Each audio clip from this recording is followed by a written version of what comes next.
Good morning mga day, mga dong. O diba? So I'm here. I-check natin yung mga prutas ko. Kung ano mga prutas yung namunga sa kapaligiran ko.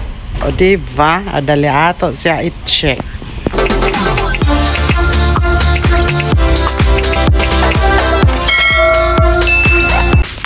So ayan guys, may vanene ako, vanene.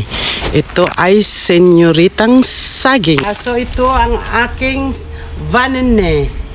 Vanene means senyorita na saging. Diba? Ayan. Cute siya. Hindi siya malaki, maliit lang siya. Gamay lang siya. O, tanawa. Diba? Di pa to siya matuba. Di pa matuba kay wala pa maguyang. Wala pa mahinog. Wala pa. So paabutin muna natin siya na mahinog. Or maunahan ba kaya ako ng unggoy? Or maunahan ba kaya ako ng squirrel? Or di kaya yung mga ibon dito? Or mga uwak? Diba? Sayon ra sa kuhaon guys. Oh. Naanaon na mo. Diba? So let's go to my next fruit na namunga din. Grabe, ang sobrang hirap nito. Pag ito ay hinog na, napakahirap kunin. Tingnan nyo guys. Ayan ang aking prutas na guyabano. O diba?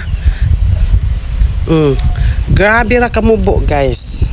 Okay, tingnan natin. So ito yung nakita nyo guys. Ito yung aking guyabano. Na grabe ang hirap. Dito talaga ako nahirapan. Nahirapan ako sa kalisod kung unsaon pagpupo. Paano i-harvest? Kasi nakaupo, masakit ang aking tuhod. Ayan, kailangan ganun oh. Kasi gusto ko yung maglundag-lundag ako na magganon-ganon. Ayan, gusto kong maglundag ganon. Dito ang hirap. Pwede lang siya. Nahirapan ako dito sa kalisod. Pwede dito, umupo lang. Upo ka lang habang kinukuha mo to. Yung nakaganon lang siya. Yan. Yan. Kailangan nakaupo. Kailangan nakaupo. Harvestin tong aking guyabano guys. O, diba? Gusto kong gamitan ng ganito. Kasi gusto ko yung mataas. Pupuon. O, diba? Grabe ka challenging guys. Kung mamupo ako na aking guyabano. O, diba? Asana di maunahan sa unggoy, squirrel, at sa mga birdie tweet dito sa amin. So that's all for today's vlog.